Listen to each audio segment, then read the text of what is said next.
Him the fuck out! 100% chap. Left hand. Bang. Sugar shine, damn, I'm a go. Same kid with the same name. Go. UFC 306 takes place this weekend at the Sphere, and in the main event, Sean O'Malley defends his bantamweight title versus Merab Dvalishvili. And in this video, I'm going to give you a clear blueprint on exactly how and why Suga Sean O'Malley is going to destroy Merab Dvalishvili. He's going to put on an absolute clinical, emphatic performance, a career-defining performance here, and cement himself as the best bantamweight of all time. I'm a Dominic Cruz fan, but look, Suga Sean with this win here, with the Aljo win, with the Peter Yan win, with the absolute masterclass over Chito Vera, he's the best bantamweight of all time once he gets the job done this weekend.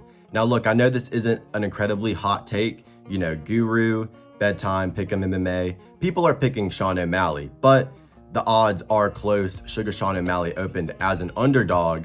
I definitely put money on him at that price for sure. I think it's a clear victory for Suga Sean O'Malley here, and I'm gonna tell you exactly why. So of course, on a surface level, this is a striker versus grappler matchup, but something that makes me super confident in Suga Sean O'Malley here is the fact that Merab Dvalishvili does not have very good top control. He will take you down, he will get you off of your feet, but basically all of his opponents have been able to get back up to the feet. And Suga Sean O'Malley will be able to do that. He has underrated defensive grappling. We saw that in the Aljamain Sterling fight. We also saw that in moments in the Peter Yan fight. Merab Dvalishvili, the way he weaponizes his takedowns is just volume. He makes you defend, gets you tired, and that allows him to put volume on you on the feet where, he isn't very technical. He's not very talented on the feet whatsoever. I'd actually go as far to say that he's pretty bad on the feet, very sloppy. But once he gets his opponents tired, that's where he's able to pull away in his fights. He's never super dominant early, but as the fight goes on, he's able to impose his will, just getting his opponents tired. Another thing that makes me super confident here in Suga Sean O'Malley, like I said, Merab Dvalishvili is not a guy with any submission threat whatsoever. He's never submitted anybody in the UFC, never been able to utilize jiu-jitsu on a high level. And honestly, I'd go as far to say that Suga Sean O'Malley has a higher chance of getting a submission here in this fight, especially if he's able to drop Merab and latch up a Darce or a guillotine, something along those lines. Merab Dvalishvili doesn't take the back, no submissions. In the Aljamain Sterling fight, that's something that Sean O'Malley truly had to worry about. If he were to have gotten taken down in that fight and got his back taken, he would have been in real trouble. But he was able to stay composed, wrestle defensively, keep it on the feet, and find the kill shot. I believe he's going to be able to do something very similar here. And I think that he's going to be able to let his hands go a lot more in this fight. In my opinion, Aljamain Sterling, he's a much better striker than Merab Dvalishvili. We saw that in the fight with Suga Sean and his fights with Peter Yan, of course. Much better on the feet, even in his fight before the Suga Sean fight. Displayed a higher level of striking than he has in his previous fights versus Henry Cejudo, one of his better career performances. So even though he had to cut weight and make a quick turnaround, he had positive momentum going into that Suga Sean O'Malley fight, was landing some clean leg kicks, and he was on a roll. He had some momentum, and Suga Sean O'Malley was able to stay composed, utilize his footwork, and when he's switching stances so much, it's a lot harder to snatch up a single leg. And Aljamain Sterling, he's attested to this. He spoke on it. He said it was very difficult to pin Sean down. And Aljamain Sterling, he's more talented than Merab. Merab is going to push a crazier pace, but in terms of who's the better grappler, who's the better striker, who has better fight IQ and isn't going to, overreact to feints and shoot in sloppy or overextend on the feet, Aljamain Sterling is a lot better in those areas than Merab Dvalishvili. So I think that this fight could honestly be an easier version of that for Sean here. And I'm just not that worried about the grappling of Merab until we get into the third and fourth round if it goes that far. And even in Merab's past performances, he's been looking good, especially in the Peter Yan fight, put on a dominant display there. That took me by surprise. But, when you look at it retrospectively, the Jose Aldo performance, basically all he did was hold him up against the cage. and Aldo just kind of was checked out there. And in his last fight versus Henry Cejudo, you know, lost the first round, got stung badly on the feet by T-Rex arm, old man Henry Cejudo. So that's not a good look whatsoever. I'll be breaking down how Sean O'Malley can utilize that type of opening similarly to how Cejudo and Marlon Moraes did. But, you know, every time I rewatch his fight versus Henry Cejudo, I'm less and less impressed.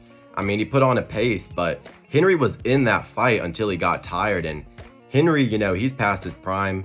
He's not going to be able to keep up a pace like Sean O'Malley. I mean, we even saw this in O'Malley's last fight versus Chito Vera. Of course, he wasn't having to defensively grapple, which is going to take a lot more energy than just striking, kickboxing, which is what Suga Sean is used to doing, which is where he'll be able to keep his energy at the best level.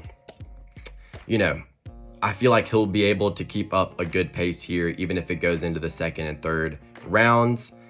Henry Cejudo utilizes very good footwork in his fights, and you could tell in the first round and a half of that Merab fight, he was giving Merab a lot of issues, you know, switching stances, staying light on his feet, moving around the octagon, utilizing really good angles, and that's how he was able to stun Merab on the feet. You know, there were a lot of moments in that fight where I noticed Merab, you know, he lunges in sloppy, and he lunges in a way that I think that Sean O'Malley is going to be able to punish him and KO him in a way that Henry Cejudo was not. I mean, even in the Marlon Moraes fight, if you had a different ref in there, if you had Mark Goddard in there, that fight is over. Out on his feet. You know, Merab Dvalishvili, he's an older fighter. He's gotten hurt on a fight-to-fight basis in a lot of his fights. And, you know, I think that the chin is not going to be good. And, you know, all these guys that he's been fighting, they're good strikers, but they're not Sean O'Malley with the power. One-shot KO power in the hands. Merab just simply hasn't fought someone with the power and the accuracy and the movement of Sean O'Malley. And he does not have the fight IQ or the intelligence in general to be able to make adjustments, to be able to have success. I think his brain is just going to be getting scrambled. I think that the graphics on the sphere are going to be, you know, fucking overwhelming his brain. He's not going to be able to comprehend what's going on. You know, he's going to be fucking looking off into the lights, and Sean O'Malley's going to hit him with a big left hand. And it's going to fucking cripple him. He's going to drop, and Sean O'Malley's either going to finish him with ground and pound, or he's going to latch up a submission. Sean O'Malley is going to finish Merab. Now, you may say, well, you know, Jose Aldo and Peter Yan are great strikers. Why couldn't they KO Merab? Well, look, both of those guys, their forms of defense are putting their hands up and utilizing head movement, and Peter Yan likes to use the long guard a lot. All forms of those defense basically keep your feet planted. You're not utilizing any footwork, and your legs are there for the taking for a takedown. Sean O'Malley, he's a guy that keeps his hands down, moves around a lot, and very good at angling off. Even if Merab is able to time a takedown, like I said, you know, Suga's hands are already going to be there for the underhooks. They're not going to be, you know, planted right next to his chin like Yan and Aldo. He's going to be able to get the underhooks easier, defend the takedowns. And, you know, over the course of 5 rounds, I just can't see Suga not finding a kill shot and dropping him and either wrapping up a sub or finishing him with ground and pound. Suga Sean has very, very good ground and pound, accurate, powerful, and he's very, very good with his finishing ability. Merab gets hurt, hasn't fought this level of striker, just simply isn't a competent enough individual to be able to process what's going to be going on. Suga's going to be fainting at him. Merab's going to be like, and then Suga's going to fucking plant a straight left on his chin and put him out. It might not be a straight left. I could see it being a variety of shots. I'll get into those in a moment, but I just can't see Merab having success here. I mean, the only way I really see him winning this fight is if, you know, Suga just gasses out in the first 2 rounds and Merab just, you know, takes him down for 3 rounds and wins a decision that way. But I'm very confident in Suga getting it done inside the distance here, and I will not be surprised whatsoever if it is a submission. You know, back in the day, I've been a big fan of Sean O'Malley for a while. I mean, I called him being champ after he knocked out Eddie Wineland. I mean, a lot of people doubted him for a long time, And I've always seen the talent. I've always seen the potential. I'm very good at calling Suga Sean O'Malley fights. I've called his entire career basically perfectly. The only fight I ever picked against him was in the Peter Yan fight. I picked Peter to beat him in a close decision where Suga Sean showed that he was at that level. And, you know, that's a good prediction because it was a split decision win for Suga Sean. That fight could have gone either way. And I picked him to win the rest of his fights correctly, either by KO or decision. Very good at calling his fights. And look, I'm a big Merab fan. I like him. I think he's funny. He's a great fighter to bet on because you can rely on him to, you know, take his opponents down, but not here. I'm going with Suga Sean. I mean, I've done a lot of tape study for these guys. I've bet on them in their last fights, both of them.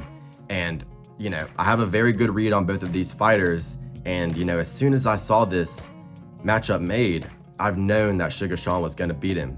And, you know, like I said, I've been following Suga Sean for a long time, watching the podcast with him and Tim Welch.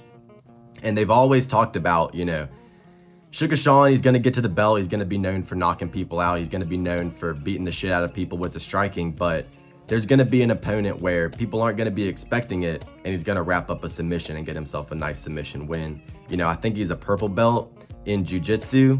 And, you know, he's always talked about the subs, even in his grappling tournament, or grappling match, versus Takanori Gomi. You know, he was able to win that, got himself a submission. I won't be surprised if he gets a submission here versus Merab. Like I said, very underrated grappling. I think Suga Sean O'Malley is going to really put on a great performance here in every aspect of mixed martial arts. And, you know, outside of the stylistic matchup, there are a lot of factors that also lean towards Sean O'Malley. I mean, Merab, he's recently changed camps. I never really like to see that out of a fighter. He changed camps for before the Henry Cejudo fight. And I don't know, hopefully these new coaches aren't going to tell him to go in here and try and go tit for tat with Sean O'Malley and not try to just break him with a gritty man's, hungry man's style. You know, you got to ask yourself, why is he, you know, leaving the Cerro Longo gym? You know, you never know with that. Suga Sean O'Malley, a big factor for him is the fact that he has Tim Welch in his corner. Longtime coach, best friend, and a great mind in the sport. I think that, you know, you take a look at athletes that really benefit from having a coach that they're close to, you know, GSP, Faraz Zahabi, Sean Strickland, Eric Nixick, even though Sean Strickland is fucking retarded and never listens to him. Still a good dynamic there. Of course, Drickus and his coach. You know, I think Tim Welch and Sean O'Malley are just a perfect duo. They're going to cook up a perfect game plan, just like I have for him here. But, you know, I just noticed the corner work is so good from Tim Welch. You know, he's always able to bring Sean in the moment, calm him down, give him perfect advice. I mean, even in the Peter Yan fight, he was able to call the left hand and the knee openings that were there perfectly. Trust that overhand left on the southpaw. Step low, use your eyes to go right behind his ear, right below his ear. So you can get it. Hey, you're in this.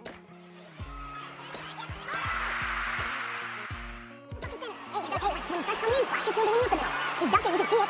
Let's go, 5 minutes with the number one. Hey, you're the number one, motherfucker. I love that from Tim Welch, and I definitely think that, you know, in terms of the invariables and the X factors leading into MMA fights outside of stylistically, you know, the coaching is a big factor, and I love Tim Welch here for Sean O'Malley. I think that's a big advantage that he will have in this fight. Also, you know, UFC market machine fighter, you know, Dana White, Hunter Campbell, Mick Maynard, Sean Shelby, all of these motherfuckers want Suga Sean O'Malley to win. That's what the company needs. If this fight does go to a decision and it's somewhat close, which I could see, don't get me wrong, it might not be a KO. I think that Sean O'Malley will definitely drop and hurt Merab at some point, but it might not be a KO. Merab does have good, you know, ability to recover. If it's a decision here, you know they're going to give it to Sean O'Malley no matter what, because, you know, the UFC market machine, they get what they want for the most part. The UFC is going to be backing Sean O'Malley here to win. And also, Merab, we've seen this in the build up to the fight. You know, Dana White made his comments on it. Merab's cut. What was the question? Merab's cut? The whole world's seen Merab's cut. I mean, you think about how stupid these guys are. And it's true. MMA fighters are retarded for the most part. And, you know, something that separates the ability to perform in the octagon a lot of the times is just how smart the person is. Suga Sean O'Malley, he's a pretty sharp person. Merab, I love Merab. He's funny as hell, but he's dumb as a box of rocks. And, he's got the staph on his arm. We've seen this in the pictures that he's been posting. Looks exactly like what was on Benoit's fucking head leading into 299. And also the cut over his eye. I don't know why he would post that. Suga Sean O'Malley's going to be, aiming right for that cut with his jab. And I won't be surprised if it opens up whatsoever. He was taking a goddamn pair of kitchen scissors and taking the stitches out. That that's not good for the cut. That's not the proper way to take him out. And that could lead to it opening up easier in the fight or in sparring leading up to the fight. It made me put more money on Sean O'Malley here, because before the staph and the cut on the eye, I was seeing this a little bit more competitively. But after seeing that Merab has staph, which if he has to take antibiotics leading into this, could drastically hinder his cardio, which is his only weapon. If Merab doesn't have cardio, he's nothing. And when he has staph infection, you seriously have to take that into consideration. And like I said, the cut over the eye, if Sean O'Malley jabs that once and cuts him, that's basically a guaranteed round for Sean O'Malley. So stupidity from Merab Dvalishvili. I don't know why you would show a weakness. That would be basically a guaranteed loss of a round in the biggest fight of your life for a title. But Merab is, like I said, dumb as a billy goat. And, I just really worry about the staph infection. But the only thing that, might counteract that is the fact that Merab is definitely on every type of EPO known to man. That cardio is not natural. And, Sean O'Malley, defending champ, he's young. Merab, 33 years of age in the bantamweight division. Even though he's been on a great run, like I said, he's been getting hurt in his fights. Suga Sean O'Malley isn't going to get finished here. All the finishing potential is for Suga. And, you got to worry about the age here for Merab. Sean O'Malley's going to be way faster, and basically everything is pointing to this being Sean O'Malley's, big moment at the Sphere. So, outside of just the stylistic matchup, I think that basically everything points to Suga Sean O'Malley getting a victory here. And I'm going to go over some of his keys to victory and kill shots, specific shots that I think Suga Sean O'Malley will be able to drop and or KO Merab with.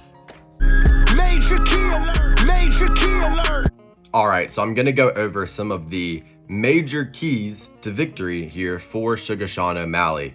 Now, I mentioned this earlier, but I think that in terms of the footwork and the evasive approach, staying off the cage, not getting pinned, not getting clinched up against the fence, Aljo 2.0 basically. But thankfully, we're not going to have to worry about getting our back taken or getting submitted here. I like the approach that Suga Sean O'Malley took in that fight. I expect to see one similar here. Maybe less front kicks, because I could see Merab Dvalishvili grabbing the front kicks and trying to land takedowns off of them. I think that, with the significant height and reach advantage here, I think that we can let our hands go a little bit more and not have to worry about it as much as with Aljo, because Merab not as good at timing it as Aljo is. And I think that in terms of not having to worry about getting tagged back, Aljo at least had decent striking. Merab Dvalishvili has none. So I think that in terms of the footwork, the evasiveness, Aljo 2.0, don't let him get you against the fence. Don't let him take you down. But something that I think is going to have to be a little bit different, other than maybe a little bit less kicks, more punches, would be, we're going to have to win this fight in moments. So, you're not going to be able to go out there and put on a masterclass like you did against Chito Vera, because Merab will get you down. He will take you down.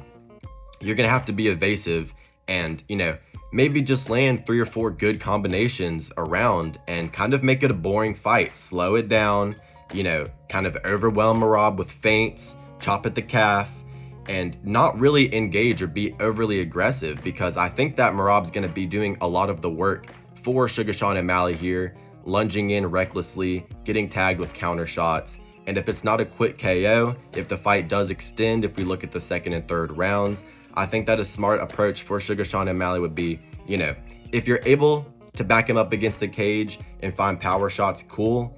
But like I said, be evasive. land some clean combinations. Merab's never going to hit you on the feet. He's not going to be able to score whatsoever unless he does take you down. Slow down the fight, make it a little bit boring, and, you know, just land a couple of really good, clean combinations, quick, stay safe. And even if we look at a decision here, I think that Suga Sean O'Malley can just outstrike him for 5 rounds, maybe get taken down once or twice. But, you know, even if you are taken down, you're going to have to manage your gas tank. So, you know, if it is 3.5 minutes into the round, I think we can work in 3.5 minute intervals here for this fight. You know, for the first 3.5 minutes, it's Aljo 2.0. Don't let him fucking touch you at all. Look for the kill shots, stay evasive, pump the jab, look to open up the cut, and, you know, win your moments and make it a slow fight. You know, for example, if we're at 3 minutes and 30 seconds of a round, you know, if you're winning on the striking, if you get pushed up against the fence or if you get taken down, you know, maybe we don't expend a lot of energy working back up to the feet. Maybe we don't scramble really explosively. You know, if it's just a minute left in the round, pull guard. If you've already won the round on striking, on damage, where of course Sean O'Malley is going to be doing way more damage in this fight, I think that, you know, especially in the later moments of these rounds, I don't think we have to necessarily grapple, you know, super hard if he does get you down, because if you just wait out the last minute, save your energy, and, you know, continue with what you were doing on the feet in the next round, I think that would benefit Suga Sean O'Malley here, just staying calm, not panicking, not, you know, making it an absolute must to get up to the feet, especially if it's later in the round. That will help him a lot here, not get tired and not let Merab impose his will, because, you know, for example, you know, I could see Sean O'Malley picking him apart for 3 minutes and 30 seconds, gets taken down with 1.5 minutes to go, just stays in guard and wins the first round that way. And if he were to try and really wrestle defensively and wrestle up, maybe he tires himself out too much to get a KO in round 2, but if he just stays composed, knows that he's going to be back on the feet in a few minutes, you know, still wins the round close 10-9, you know, I think that would help him second and third round be able to find a kill shot, still have enough energy left in the tank to be able to put him out. But in terms of finding the kill shots, we're going to have to trust our kill shots and commit to them fully, because, you know, in my opinion, 10-8s are going to be almost necessary, if not a KO, within the first 3 rounds. You know, I think that Suga Sean doesn't necessarily need to go for a volume approach, but he's going to have to snipe him, because by the 3rd and 4th round, Merab's going to tire him out and take him down. Can Sean O'Malley win the first 3? Yes, I think he can. If he gets a 10-8 in the first, you know, 1 or 2 rounds, or maybe both, that helps his chances of winning a decision by a lot. Because even though I favor the judges giving him a robbery if it is close, you know, I would love to see him get a 10-8 on the board in the first round, even if he doesn't find the KO. I'd love it again in the second round, just to give ourselves a little bit of breathing room in terms of points on the scorecard, because I feel like if the fight does extend, it's basically a guarantee that Merab will win the 4th and 5th. So trust your kill shots, fully commit to them, and you will be able to drop him, get 10-8s, even if you don't KO him. But those are some of the keys to victory that I think Sean O'Malley should use versus Merab Dvalishvili. Now I'm going to talk about some of the kill shots that I know for a fact will be open for Suga Sean O'Malley, and if he KOs Merab, I guarantee for a fact it's one of these shots. So look, some of the shots that I think Suga Sean O'Malley will be able to land against Merab Dvalishvili. I've done a lot of tape study on both of these fighters, and I have come to the conclusion that there are 3 very clear open shots for Suga Sean O'Malley to be able to land a KO here in this fight. The first one is going to be the left hand from distance. We saw it in the Marlon Moraes fight. We saw it in the Henry Cejudo fight. Whenever Merab crashes in with the right hand, he leaves the entire left side of his face open. Suga Sean O'Malley, he can land the left hand just going tit for tat in the middle. He can land the left hand as moving back as a counter.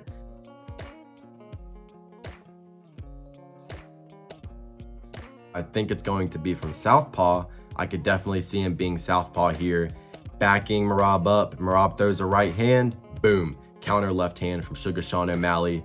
Conor McGregor-esque, puts him out cold that way. Or it could just be, you know, a left hook around the guard, maybe an overhand. Suga Sean O'Malley is one of the best in the sport at striking with the 4-ounce gloves. He turns his shots over very well and lands with the knuckles. I think that the left hand is going to be landing all day. He can land it from range. We saw this in the 5th round of the Petr Yan fight. Petr Yan was landing it very easily, just straight on the fucking temple of Merab. I'll try and put a graphic of that up on the screen. But, you know, of course, we saw Henry Cejudo and Marlon Moraes land the counter left hook. You know, I think Sean O'Malley can just put it right down the pipe on the chin, or I think he can skate back, land it as a counter, Conor McGregor-esque. So the left hand is the first kill shot for Suga Sean O'Malley here. It's definitely going to be open. Another thing that I noticed, another shot for Sean O'Malley here is going to be a left high kick off the break. You know, think of Petr Yan versus Uriah Faber. Every time Merab exits any type of clinch scenario, whenever he goes for his headlock and the opponent escapes it, every single time that occurs, he drops his hand and the left side of his face is exposed. If it's not the left hand, I think that if Sean O'Malley is defending in the clinch and breaks the grip and is able to spin off, I guarantee for a fact that the left high kick is going to be there. I'll put some examples on screen again. You know, I'll probably have to edit them a little bit. They might not look super good. I don't want to get copyrighted, but I guarantee that after they clinch on the break, the left high kick to the head is going to be there. And I would absolutely love to see Suga Sean O'Malley get a crazy head kick KO. I'm telling you, it would be open, just like Petr Yan versus Uriah Faber. Merab gets hit, breaking off the clinch on the left side of his face. So much. Henry did it. Peter did it. It's open for Suga Sean O'Malley here. Like I said, it could be a left hand off the break. I think the high kick is going to be especially open. And the last one, of course, one of the most insane strikes I've fucking witnessed and like heard in the moment, even over the commentary, was that fucking knee that he landed against Chito Vera. Now, Chito was shelling up, dipping his head a lot. Suga Sean O'Malley made the read, and Merab, he dips his head a lot in. When he's defending strikes, he likes to roll, but it's super sloppy, chin open on a silver platter. I could see Suga Sean O'Malley just bringing that knee right up the middle like he did versus Chito when Merab dips his head. I could also see him timing that knee when Merab goes in for a takedown, you know, just a complete knee to the jaw. Jorge Masvidal, Ben Askren style. Not flying knee, but just, you know, a good step-in knee when Merab goes for a takedown. Just flatline him. It'll definitely be open. I think that the knee, I mean, man, there's no way that Merab's eating that knee that Chito ate. Like I said, it literally sounded like a fucking tree just getting snapped like a twig. I heard it over the commentary team, and even when they played it back in between rounds to be able to listen to it in real time, I mean, that was one of the most nasty sounding strikes that I've ever heard. I mean, it was disgusting. That had to have broken Chito's fucking face. But I think that he will probably be able to land the same thing against Merab here. But honestly, those are kind of in chronological order. Not chronological, but they are in the order that I believe that they would most likely happen. We got the left hand, we got the left high kick off the break, and of course, the knee up the middle. Those are the kill shots for Sean O'Malley here. If it's a KO, I highly expect it to be one of these shots, or maybe just a right hand down the pipe, but you know, sometimes you got to get fancy with the explanations and the breakdowns. In conclusion, I'm very, very confident in Suga Sean O'Malley defending his bantamweight title here. I'm looking forward to it. The card itself is pretty dog shit. I really wish they wouldn't fucking cater to the Mexican Independence Day in America. I mean, like, what the fuck are they doing? Put America first. It's just kind of weird, to be honest. But, you know, we got some good fights on here. Zellhuber versus Ribovic is a good fight. Bahamondes versus Torres is a great fight. The Eagle versus Diego Lopez is going to be a great fight as well. But, of course, I'm looking forward to the main event the most. you know, they really should have done better with this card and just made it a regular card rather than specifically put it on this date for Mexican Independence Day. It's a little weird. The UFC with their scheduling and card building is just cringe sometimes. But you know, unlike a lot of people on YouTube who make, you know, prediction videos and picks and, you know, talk about betting on MMA on their channels, I actually do put money on my confident picks. And I'll always mention it on my videos if I am betting on these fighters. Very confident in Suga Sean O'Malley here. I have $200 on his money line at the odds of plus 130, 200 again at the odds of minus 102, and 50 on Suga to win via KO/TKO at the odds of plus 200. And, you know, I kept on stacking on more because, you know, I placed the wager on him at plus 130 months ago, like right after UFC 304, because I knew he would close as a favorite. After I saw the cut on Merab's eye, I got more confident. I put $200 on his money line at minus 102 on DraftKings. And, you know, after I saw the staph infection on Merab, I went ahead and put 50 on Suga to win via KO/TKO. $450 on Suga Sean O'Malley here. And I'm not worried about it whatsoever because he's going to win the fight. The UFC is scripted. You're going to have to learn how to bet the sport eventually. And, you know, Suga Sean O'Malley is winning this fight. Insider information. But, you know, very confident in him here. Opened as an underdog. He's the favorite now. I think he's going to win this fight dominantly. And I'm going to make a good little $550 off of it. If you made it to the end of the video, I appreciate you watching it all the way through. Leave a comment, like, and subscribe if you enjoyed. I definitely put a lot of work into this video in terms of the graphics, in terms of the tape study, and just in terms of the time of recording. So it'd mean a lot if you could go ahead and subscribe, leave a like. And I hope you guys are looking forward to the card. I hope it's a good one. And you guys have a great rest of your day. I appreciate you for watching.